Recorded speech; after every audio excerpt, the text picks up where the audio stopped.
అధికారం ఉన్నాయి. YSRCP, BJP, CPI, ఇంకోటి కాంగ్రెస్ పార్టీ అని కాకుండా అధికారాన్ని రాష్ట్రంలో అధికారం మారిన వెంటనే ఆ రాష్ట్ర ముఖ్యమంత్రి రాష్ట్ర నేత ఫోటోను ఆఫీసుల్లో పెట్టడం ఆనవాయితీగా వస్తాయి.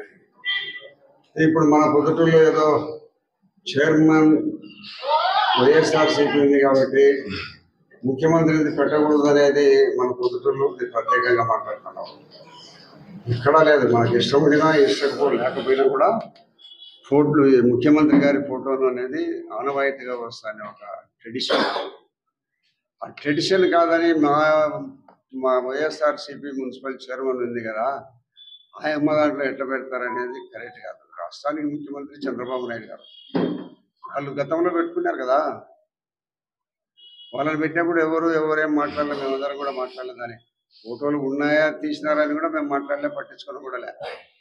కాబట్టి వాళ్ళు ఏదో రాష్ట్ర ముఖ్యమంత్రి మారినప్పుడు కూడా ఇంకా మాజీ ముఖ్యమంత్రి ఫోటోను పెట్టాలని వాళ్ళు కోరేదానికి వాళ్ళ అజ్ఞానానికి నిదర్శనం అంతే. కాబట్టి అన్ని ప్రధానమంత్రులు కానీ రాష్ట్ర ప్రభుత్వాలు కానీ ఎవరు మారినప్పుడు ఆ రాష్ట్ర ముఖ్యమంత్రిగా ఎవరు ఉంటారో వాళ్ళ ఫోటోను ఆఫీసులో పెట్టడం ఆనవాయితీగా వస్తాండేది.